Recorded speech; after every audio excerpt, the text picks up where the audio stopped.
आदिवासी समाजाचे आराध्य दैवत भगवान वीर एकलव्य यांची जयंती शहरातील फाशीपूल चौकात एकलव्य योद्धा प्रतिष्ठान व दोस्ती ग्रुपच्या वतीने मोठ्या उत्साहात साजरा करण्यात आली।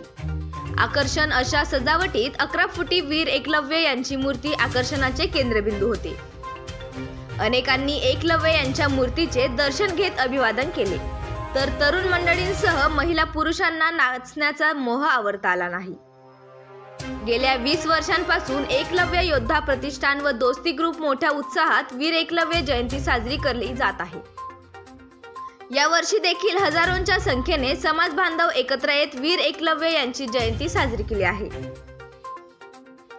या प्रसंगी माजी नगरसेवक बन्सी जाधव, शिवसेनेचे जिल्हा प्रमुख सतीश महाले, राष्ट्रवादीचे रणजितराजे भोसले, देवा सोनार, संदीप मोरे, बंटी वाघ, आबा पवार, दिलीप मोरे, मनोज मालजे, अविनाश बोरसे, स्वप्नील कोळी, दादाभाऊ सोनवणे यांच्यासह पदाधिकारी मोठ्या संख्येने उपस्थित होते।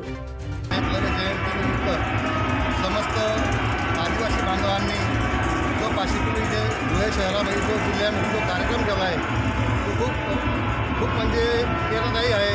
असेच कार्यक्रम आमच्या देवाला सोनवणे कंपनीला समस्त फाशीपूलचे कार्यकर्ते यांनी हा कार्यक्रम साजरा केला आहे। त्यामुळे सगळ्या धुळे शहराच्या लोकांना हा आनंदायी उत्साह आहे। आज मी सगळ्यांना एकलव्य जयंतीनिमित्त महाशिवरात्री सगळ्यांना शुभेच्छा देतो। शिवरात्रीनिमित्त व भगवान वीर एकलव्य जयंतीनिमित्त सर्व समाज बांधवांच्या वतीने लेनिंग चौक येथे दरवर्षीप्रमाणे भगवान वीर एकलव्य यांची जयंती सर्व मोठ्या उत्साहाने सर्व समाज बांधवांच्या उपस्थितीत आज जयंतीचे हे महाशिवरात्रीच्या निमित्तानं फाशापूरला हा जो उत्सव आज एकलव्य जयंतीच्या निमित्ताने जो साजरा झालेला आहे हा आदिवासी समाजाला एक प्रेरणादायक आहे आणि आमच्या फाशापूरमध्ये धुळे जिल्ह्यातील सर्वात मोठा उत्सव मनवला जातो।